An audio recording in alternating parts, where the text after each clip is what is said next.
Welcome back to TomPadulaTV and to segment 3 of program 1 of Australia Day 2017. It's a celebration week that I've been enjoying for a number of years, and now, well, I welcomed Calvin Thompson. Enjoy it. We are a unique country, an ancient and fragile land. We're a country made up of many different people who've come from many different lands, over 130 nations, as well as the Aboriginal and Islander people who cared for this land for some 60,000 years. And as we come to Australia Day, it's appropriate that we reflect on Australia and why we're here. And we've come from all around the world. We've come from China, we've come from Italy, we've come from India, we've come from African countries, from the United States, from the United Kingdom. And we've come for many different reasons, but principally because the lands from which we've come did not provide the opportunities which either our generation or previous generations were seeking. In the case of the United Kingdom, of course, Australia was originally settled as a penal colony, but it wasn't too long before being sent to Australia stopped being regarded as a punishment and started being regarded as a very desirable destination. And if you look at the patterns of migration to Australia, whether they're before the war and people came to Australia for the gold rush in search of gold, but after the Second World War as well, that pattern of immigration from Southern Europe and Eastern Europe in particular, and then in more recent times from Asia and Africa and Latin America, from Turkey and Lebanon and right around the world, people have been seeking opportunity. And they've come from lands where in some cases they were fleeing totalitarian and authoritarian regimes, so they did not enjoy freedom of speech and freedom of assembly and freedom of worship. In other cases they were fleeing poverty and a lack of economic opportunity from societies which were essentially closed, some of them burdened by overpopulation, some of them burdened by class societies or strict caste systems and the like, where it was very difficult for people to enjoy opportunities and to progress.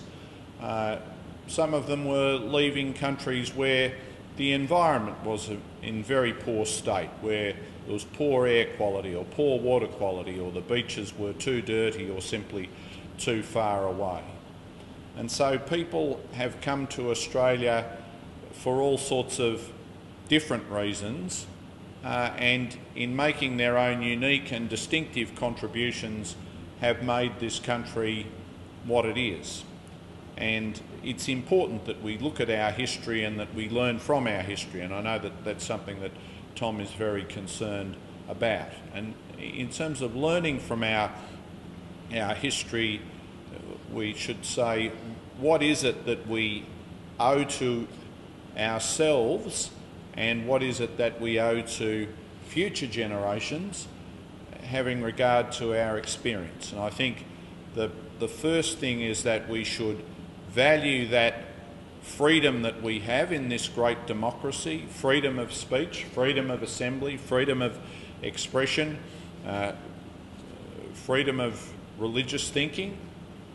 We should also understand that the flip side of freedom of religious expression is that we do not have a right to impose our convictions on anyone else, and that everyone must be free in terms of religious observance or the absence of it.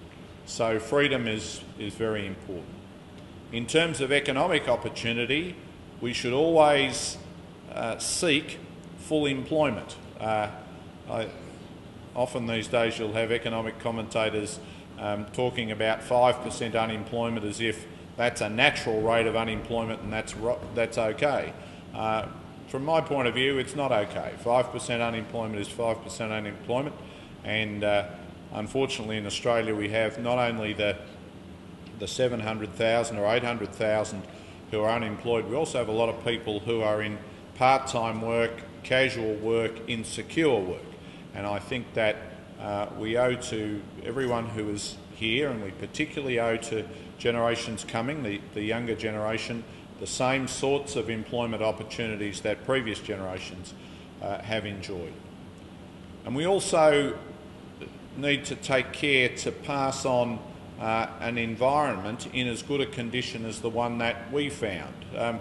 The pioneers made many mistakes in terms of environmental management. Some were out of ignorance and letting loose, rabbits and feral pests and weeds and so on, and they didn't understand the damage those things would do.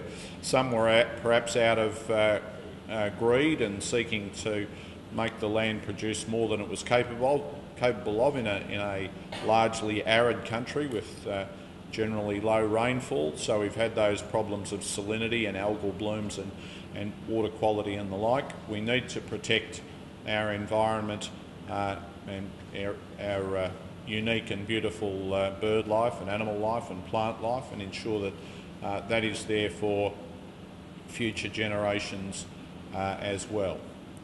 And we need to safeguard the strength of a very diverse community. And you're probably aware that in the past 15 years or so, I think that this has been under more stress, not just in Australia, but in Australia than it has been in previous times. And we need to turn to each other rather than away from each other.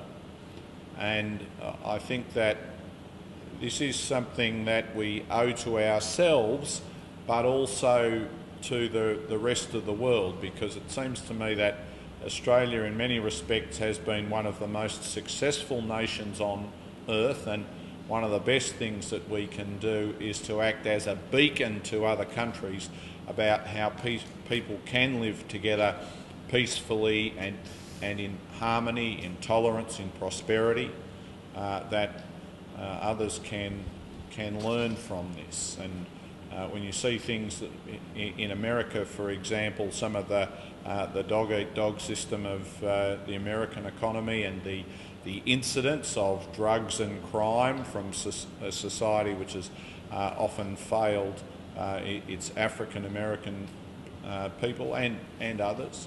Or if you look at the class system of the United Kingdom, you say, well, Australia is much more open than that, and has a lot more in the way of opportunity than you've seen over there. And we owe it to ourselves and to future generations and to the rest of the world to protect those things.